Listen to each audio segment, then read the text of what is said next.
ये जो health care industry के अंदर जो स्कैम चल रहा है, स्पेशली हॉस्पिटल्स और इंश्योरेंस कंपनीज मिलके जो स्कैम कर रही हैं, अब मिलके कर रही हैं या नहीं ये तो ये लोग ही जाने। सारे कर रहे हैं, कुछ कर रहे हैं, ये भी ये लोग ही जाने, लेकिन ये बहुत बड़ा स्कैम हो गया है। जिन केसेस के अंदर पेशेंट की डेथ हो जाती है, उन केसेस में जब तक बिल क्लियर नहीं होता, डेड बॉडीज़ को रिलीज़ नहीं करते हैं। जिन केसेस के अंदर जैसे हार्ट सर्जरीज के केसेस जो हैं, वहाँ पे आपको पूरा पैसा देना पड़ता है, पैसा रिलीज़ नहीं करते कि भाई आपने अपनी हेल्थ का ध्यान नहीं रखा, आप जर्दा खाते थे, या आपका बीपी रहता था, तो हम ये इंश्योरेंस के अंदर ये तो कवर ही नहीं था। तो ये सारा क्या सिस्टम चल रहा है, और अगर इसका कोई सोल्यूशन है तो वो क्या है? एक तो पेशेंट, उसके घर वाले परेशान सर्जरी में या जिस भी चीज़ में। अब ऐसे में अगर उनको कोर्ट के धक्के खाने पड़ जाएं, धक्के ही यूज़ होता है वर्ड, अगर उनको कोर्ट के धक्के खाने पड़ जाएं तो जाएंगे कहाँ, वो होगा क्या? बिना कोर्ट के धक्कों के तो हमारे देश में कुछ नहीं मिल सकता। सबसे बड़ी बात ये है। और दूसरा क्या है ना कि ये फाइन प्रिंट वाला जो इशू है कि आपको इंश्योरेंस कंपनी जो है वो इंश्योरेंस पॉलिसी भेज देती है किसी एजेंट के थ्रू, और एजेंट का जो पर्पज़ होता है ना, वो सबसे पहला पर्पज़ ये होता है कि कैसे भी करके आपको वो पॉलिसी चिपका के चला जाए। पॉलिसी चिपकाने का मतलब ये हो गया कि उसको पता है कि पहली जो प्रीमियम जाएगी उसका अप टू 50% उसको कमीशन में मिलेगा। अब आपकी 25,000 की 30,000 रुपये की मान लो आपकी जो प्रीमियम है वो जाना है, उसमें से अगर 50% उसको मिल रहा है तो कैसे भी करके बेच के चला जाएगा। और जो इंश्योरेंस पॉलिसी है वो आपके बाद में आपके घर पे डॉक्यूमेंट भेजता है। सबसे बड़ी दिक्कत क्या होती है कि उसके अंदर इतनी सारी टर्मिनोलॉजी लिखी होती है कि कॉमन आदमी को ना पता ही नहीं है कि उसके अंदर लिखा क्या है, उसका मतलब क्या है। वो लिख देंगे कि भाई ये बीमारी जो है ये 1 साल के अंदर पता लगेगी तो ये रहेगा, 2 साल के बाद इतना है, 3 साल के बाद इतना है, 5 साल के बाद ये जो बीमारियां हैं, जो डिजीज़ हैं, उसका हम क्लेम देंगे। मान लो आपका डिजीज़ जो है वो उसमें आता है या नहीं आता है। अगर आता है मान लो, चलो ठीक है, आपके उसमें आ गया, पॉलिसी के अंदर कवर हो गया। और जब आप हॉस्पिटल में जाते हो उस चीज़ के लिए तो हॉस्पिटल वाले देखेंगे कैशलेस है या नहीं है। कैशलेस है तो ठीक है जी, वो क्या करते हैं कि वो अपने हिसाब से अपना बिल बनाएंगे, उनको पता है कि इंश्योरेंस कंपनी ने पे करना है। आप देख लेना कि जब अगर आप अपनी जेब से पे कर रहे हो ना, तो 90% लोगों की मैंने जो सुनी है स्टोरी, वो कहते हैं कि जब अपनी जेब से पे कर रहे हो तो बिल आता है कम, और अगर इंश्योरेंस पॉलिसी से पे करते हो तो बिल आता है ज़्यादा, क्योंकि डायरेक्टली उनको कंपनी से लेना होता है। तो हर आदमी अपना इंटरेस्ट देखता है। साथ में क्या होता है कि इंश्योरेंस पॉलिसी के जब आप रिम्बर्समेंट के लिए जाते हो ना, तो बहुत सारी मेजॉरिटी जो कंपनियां हैं वो क्या करते हैं कि वो आपको किसी ना किसी बहाने से मना करेंगी। इस तरीके के जो क्लास एक्शन है, इस तरीके के जो इश्यूज हैं वो 1980s में सुप्रीम यूएस में आ चुके हैं। और इंडिया में क्योंकि हम कैपिटलिस्ट इकोनॉमी की तरफ बहुत मूव कर रहे हैं स्पीड से, तो ये धीरे धीरे करके यहाँ पे भी आने शुरू हो गए। ऐसा नहीं कि आप पहले से नहीं आ रहे हैं, बहुत सारी कंपनियों का तो जो रेट है ना कि आप कितने सेटलमेंट करते हो अपनी इंश्योरेंस के क्लेम्स की, वो रेट्स का भी डिफरेंस है बहुत सारा। जो आजकल जितनी भी ऑनलाइन कंपनीज हैं उनका शो करता है कि भाई किसने 98% क्लेम सेटल किए हैं, इसने 97 करे हैं, वो रेटिंग होती है। लेकिन आप 97 98 का मतलब क्या है? आप सेटलमेंट का मतलब ये हो गया कि आपने एक मान लो 10 लाख रुपए क्लेम किया, आपको 6 लाख रुपए मिल गए। कंपनी के लिए तो सेटलमेंट हो गई वो तो आपके क्लेम सेटल में दिखाएगा ना। आईआरडीएआई के पास पावर है, लेकिन आईआरडीएआई के पास अप्रोच करना और उस तक एक कॉमन आदमी के लिए लड़ना ना बहुत मुश्किल है। अब हर आदमी ऐसा तो नहीं है ना कि कि भाई मैं मानवी राजवंशी को एडवोकेट बना के लेके जाऊंगा। बहुत सारे लोग हैं भाई भी फीस पे नहीं कर सकते तो नहीं कर सकते हैं।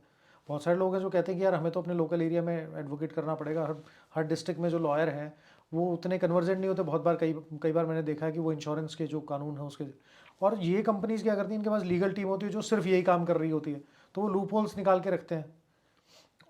ये जो लेकुना है ना हमारे सारे इसके अंदर, और हर कंपनी को ये पता है कि अगर कोई भी आदमी कभी भी कोर्ट केस करेगा, मान लो करता है, तो कोर्ट केस करने का मतलब ये हो गया कि उसको पता है कि ये आदमी 7 8 साल लड़ेगा। हमारे पास तो रिसोर्सेज है लड़ने के, ये कब तक लड़ देगा? लड़ेगा, बीच में कभी देख लेंगे सेटलमेंट करने के लिए, जूते किसके कहीं ना कहीं तो सेटलमेंट करेगा। उस टाइम पे एकदम से पैसा नहीं निकाल के देना पड़ेगा कंपनी को भी। कंपनी तब तक तो उतने पुराने पैसे के ऊपर ब्याज भी तो खाती है। मतलब अगर आपके पास कैपिटल है, आप उसको मार्केटिंग में लगाओगे या फिर आप उसको इन्वेस्टमेंट में लगाओगे। इन्वेस्ट नहीं कर रहे हो तो आप उसको सिंपल अपना कहते हैं एफडीज वगैरह कर रखोगे। आपका पैसा धीरे धीरे करके आपके लिए तो कमा ही रहा है ना, अगर आपके पास रखा है तो। अगर वो पैसा आपके अकाउंट से निकल गया तो निकल गया।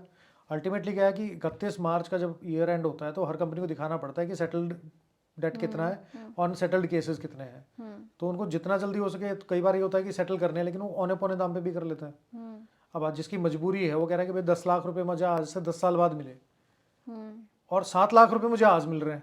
तो मैं 7 लाख रुपए लूंगा ना, सही बात है, लॉस तो 3 लाख का है, सही बात है। क्योंकि मुझे पैसे की आज ज़रूरत है, 10 साल बाद मुझे ज़रूरत नहीं है तो क्या करूँ। ये तो हमारे देश के ना अंदर ये प्रॉब्लम है। आपके पास राइट कई बार तो होता ही नहीं है, अगर आपके पास राइट है तो इसको इन्फोर्स करने का तरीका नहीं पता होगा लोगों को, अगर पता है तरीका तो उसको इन्फोर्स करने जाओ तो उसमें सालों साल लग जाते हैं। सर मैं एक करेक्शन करना चाहती हूँ यहाँ पे, देश के अंदर प्रॉब्लम नहीं है, जनता के अंदर प्रॉब्लम है। वोट देते हैं, हमने जिस कंपनी की पॉलिसी ली है, स्टैंडर्ड फॉर्म ऑफ एग्रीमेंट होता है, जिस टाइम पे हम एग्रीमेंट साइन कर रहे हैं उस टाइम पे भी हम नहीं पढ़ते। मैंने लिया है सर, मैंने लिया है इंश्योरेंस, मैंने नहीं पढ़ा क्योंकि स्टैंडर्ड फॉर्म ऑफ एग्रीमेंट है, मुझे पता है कि ये चेंज नहीं हो सकता। लेकिन स्टिल अगर मेरा कोई रिलायबल एजेंट जो है मुझे पॉलिसी दे रहा है तो मैं नहीं पढ़ती उसको, और एजेंट भी चिपका के जाते हैं। तो ऐसे अगर लॉयर आप अगर ये बात बोल रहे हो कि भाई मैं ही एग्रीमेंट नहीं पढ़ती हूँ, तो हम कॉमन मैन के बारे में क्या बोलेंगे। हमें बिल्कुल तो पता है कि एज अ लॉयर हमें पता है कि हमारी ये इश्यूज निकल सकते हैं सर, सब चीज़ों के लिए। एज अ ये तो बात ही लॉयर, नहीं। एज अ लॉयर आप बताइए, एज अ लॉयर अगर कोई स्टैंडर्ड फॉर्म ऑफ एग्रीमेंट है, टेक इट और गो, हाँ, तो हम क्या करें? हमें पॉलिसी भी लेनी है, अपने आप को कवर तो करके रखना ही है, जब प्रॉब्लम आएगी तो प्रॉब्लम आएगी। मैं एज अ ह्यूमन बीइंग आपसे बात कर रही हूँ, लॉयर टू लॉयर तो डिस्कशन हम कर ही रहे हैं। इशू ये नहीं है, इशू नहीं है ये कि अभी स्टैंडर्ड फॉर्म ऑफ एग्रीमेंट है नहीं है। वो स्टैंडर्ड फॉर्म ऑफ एग्रीमेंट का डॉकेट भी आपको 4 दिन 5 दिन बाद मिलता है, जिस दिन आप पेमेंट कर देते हो। एग्जैक्टली उस जब तक आपकी पॉलिसी जनरेट नहीं हो जाएगी, पॉलिसी नंबर नहीं मिल जाएगा, तब तक वो आपको एग्रीमेंट भी नहीं भेजते। नहीं भेजते। आपको बताएंगे ही नहीं, आपको बोल देंगे अच्छा दूसरा आपके पास जब आएगा वो 30 पेज का 25 पेज का एग्रीमेंट बना के भेज भी दिया, तो उसकी वर्थ क्या है। आप 25 पेज कैसे पढ़ लोगे यार, और पढ़ भी लिया तो आप उस टर्मिनोलॉजी को नहीं समझ सकते।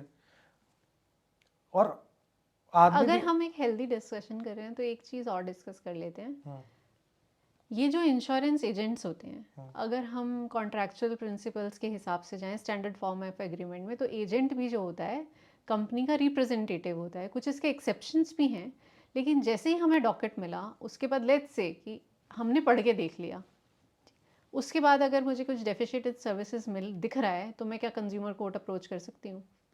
देखो IRDAI की गाइडलाइंस हैं जो कहती हैं कि, और कंज्यूमर प्रोटेक्शन एक्ट में भी है कि अगर आपको इंश्योरेंस पॉलिसी आपने ले ली और आपको कोई चीज़ समझ में नहीं आई, तो जहाँ तक मुझे अंदाज़ा है, I might be wrong, but जहाँ तक मुझे अंदाज़ा 30 दिन का टाइम होता है जिसमें आप अपनी पॉलिसी को सरेंडर करके पैसे वापस ले सकते हो। उस 30 दिन के अंदर आप अपना डॉकेट देख लो, पढ़ लो, अगर सर मुझे समझ लो। अगर मुझे पॉलिसी सरेंडर ही करनी है हाँ। तो मैं पॉलिसी लूंगी यहाँ क्यों? मुझे कौन सा रिड्रेसल मैकेनिज्म मिलेगा? हेल्थ इंश्योरेंस तो आज के दिन होना मस्ट है, और ये कोई एक कंपनी नहीं, सारी कंपनीज कर रही हैं। पेपर में कुछ लिखा है, बात कुछ और की जाती है। एग्रीमेंट्स तो आप और हमारे जैसे लॉयर्स ही बनाते हैं। कमिटमेंट तो होना ही है हमारे देश में, प्रॉब्लम तो ये है हमारे देश में मिसकमिटमेंट नहीं की है। सर, मैं देश के अगेंस्ट या देश में मत बात कीजिए, जनता में तो बात है ही। जो यहाँ पे कंपनीज रन कर रही हैं वो भी तो यहाँ के सिटीजन ओन्ड कंपनीज ही हैं। सिस्टम देखो, जब सिस्टम में प्रॉब्लम है, सिस्टम में देश में प्रॉब्लम है। प्रॉब्लम नहीं है। देखो सिस्टम में ही है ये चीज़। अब आपका सिस्टम जो है वो सिस्टम ऐसा बना हुआ है कि उस सिस्टम के अंदर आप एक कॉमन आदमी लड़ाई नहीं कर सकता। इन are this entire country and this system, justice is one of the most expensive commodity. It is in the entire world, it is not just in India. I believe Bharat में ही नहीं, दुनिया में जस्टिस कहीं पे भी सस्ता नहीं है। लेकिन आप हमारे यहाँ तो रुपए में है, वहाँ डॉलर्स में है। डॉलर्स में है, लेकिन वहाँ पे सिस्टम क्या है कि वहाँ के लॉयर्स मैंने देखा है कि वो परसेंटेज पे काम कर सकते हैं। इंडिया में तो वो भी नहीं है ना, इधर you take the upfront fees और यू डोंट टेक इट और गो वाला सिस्टम है। सबसे बड़ी बात क्या है कि लॉयर्स को फीस नहीं मिलेगी तो लॉयर्स लड़ेंगे नहीं, मतलब रिप्रेजेंट नहीं कर पाएंगे। उनको भी तो अपना ऑफिस और घर चलाना है। अगर लीगल सर्विस अथॉरिटी में आप चले जाओ तो लीगल सर्विस अथॉरिटी का सिस्टम इतना ख़राब है कि आप वहाँ जाओ, वहाँ पे जाने के बाद कई बार मैंने देखा ये कंप्लेंट तक आती है कि उस लॉयर ने क्लाइंट से, जो कस्टमर मतलब जो क्लाइंट है जिसने केस अपना दिया है लीगल सर्विस अथॉरिटी में, उससे भी थोड़े बहुत पैसे मांग लेते हैं छोटी छोटी चीज़ों के। कंप्लेंट्स आती हैं इन सब चीज़ों की। और जबकि होना क्या चाहिए कि हमारे यहाँ सिस्टम में होना चाहिए कि जो भी एडवोकेट प्रैक्टिस कर रहा है वो हफ्ते में कुछ आवर्स प्रोबोनो वर्क के लिए दे। अगर ये मैंडेटरी कर दे तो भी काम चल जाएगा। This is one of the you will get the best of the best lawyers जो प्रोबोनो काम कर रहे हैं, मतलब आपका एक ऐसा लॉयर जो दिन के 1 करोड़ रुपए कमा रहा है, अगर उस लॉयर के लिए भी मैंडेटरी हो जाए कि आपको महीने में इतने केसेस में फ्री में अपीयर होना, जो प्रो बोनो है, जिसकी रिपोर्टिंग होगी प्रॉपर, कस्टमर जो उसका क्लाइंट है जिसके लिए रिप्रेजेंट किया गया उससे भी फीडबैक लिया जाएगा कि इन्होंने आपसे पैसे लिए कि नहीं लिए। अगर ये मैंडेटरी कर दें तो हो सकता है कि जो लीगल इन्फोर्समेंट है, राइट का इन्फोर्समेंट है, उसको थोड़ा स्विफ्ट हो जाए, एक अच्छी क्वालिटी की रिप्रेजेंटेशन मिल सके क्लाइंट्स को। लेकिन वो भी नहीं है। दूसरा क्या है कि हर हमारा ना ये रेगुलेटरी बॉडीज बनी हुई हैं, हर जगह जाओ, हर डिपार्टमेंट में रेगुलेटरी, सेबी अलग है, IRDA अलग है, रेरा अलग है, सारी रेगुलेटरी अथॉरिटीज़ हैं। रेगुलेटरी अथॉरिटीज़ को कुछ जगह पावर मिली है, कुछ जगह नहीं मिली हुई है। हाँ, तो मेरे उसमें आया तो ठीक है। तो इन सब इश्यूज में, हाँ, तो उनको इन्फोर्समेंट भी तो मुश्किल है ना, कि ऐसा थोड़ा ना कि अब वो कहते हैं कि भागते रहो वाला सिस्टम, और जिसके पास जा रहे हो वो कहता है कि यार मेरे पास तो पावर ही नहीं है, उन्होंने तो रिप्लाई दे दिया। आपका रिप्लाई भी जो है वो अच्छा सा बढ़िया सा ड्राफ्टेड रिप्लाई आता है कंपनीज की तरफ से, तो लीगल डिपार्टमेंट अलग है उनका।